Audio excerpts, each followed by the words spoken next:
Hey guys, what's going on? Hayden here with another update on Breath of the Wild. It is just over 5 weeks away. I am getting so excited for this game. We've got an interview from Ayanuma, of course, the producer behind Breath of the Wild, and there's a lot of cool tidbits in here that I thought I'd go over with you guys. A lot of cool little details. So, the master behind, oh, here, I'll zoom in a bit. The master behind, oh, come on. Zelda Breath of the Wild, EJ Ayanuma, has divulged some interesting information to French website Le Monde. In this interview, he goes on to explain how Skyrim influenced the new Zelda title and also states that it took 4 years of development to complete. You can check out some snippets of the interview below. So there are going to be a little bit of spoilers in here, but there's nothing major. I've already looked through it all.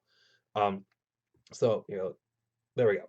So the team consisted of about 300 staff. So that's a lot, but that makes sense because, you had to do a lot of bug testing in there, a lot of stuff to make sure that the game was going to run properly. So that makes a lot of sense. It's a huge game. 4 years of development.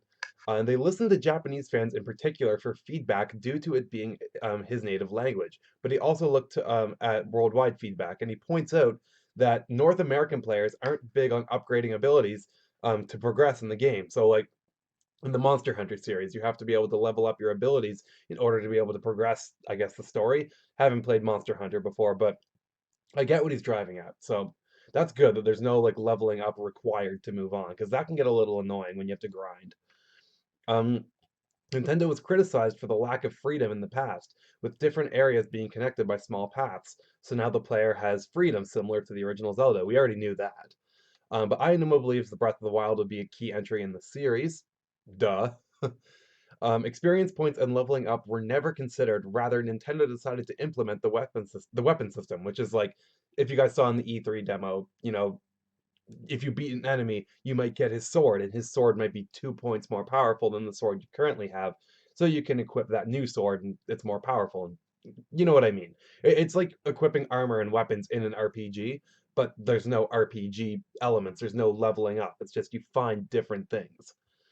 Um, and to obtain high level equipment, players need to be smart about how they approach the game. So I don't know what he means by that, but that's kind of interesting. You need to be smart. I think we heard something about how you can trade or you can sell your items for money, and then maybe the more items you sell, the more money you have, and you can maybe buy better weapons. Who knows? That could be it.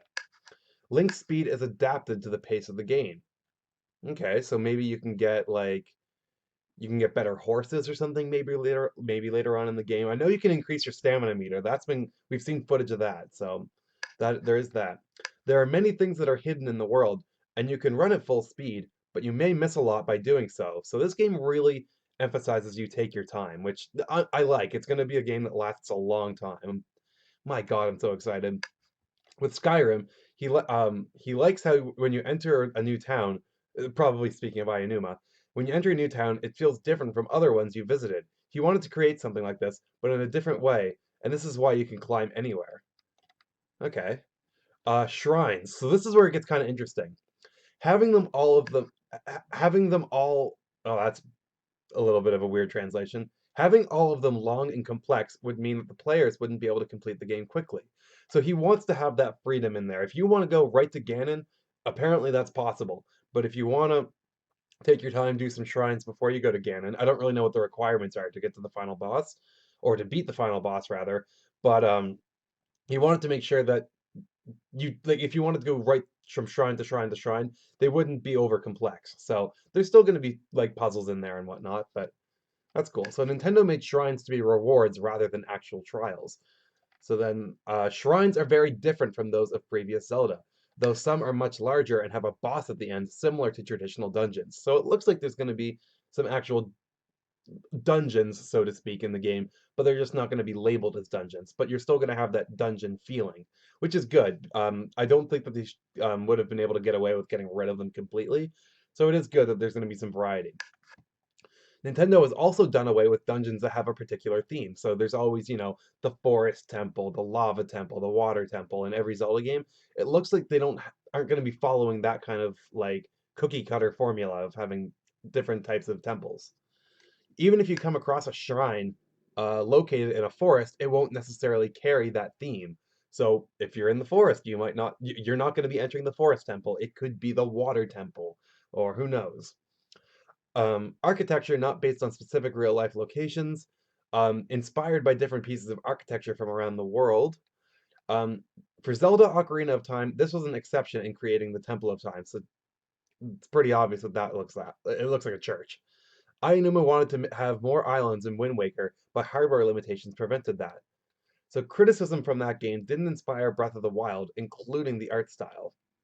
Art style was chosen so that objects could be more easily seen in the world.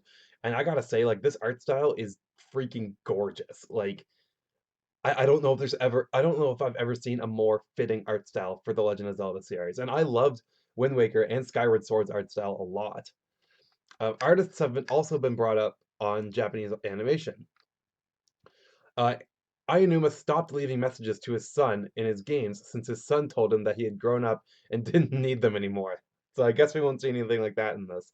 And Aonuma wrote the lines for the old man you find at the start of the game. So some interesting tidbits in there, but let me know what you guys think about this. I love getting these little bite-sized pieces of information. It's holding me over until Breath of the Wild comes out, and again, just over 5 weeks, 5 weeks from Friday. I am so freaking excited. Get talking in the comments though. What do you guys think about this? What do you think about Breath of the Wild? Are you excited? Are you not excited? I don't know how you couldn't be excited. Make sure you leave a like if you enjoyed it, and don't forget to subscribe to my channel for more Nintendo goodness. Peace out, guys. Bye.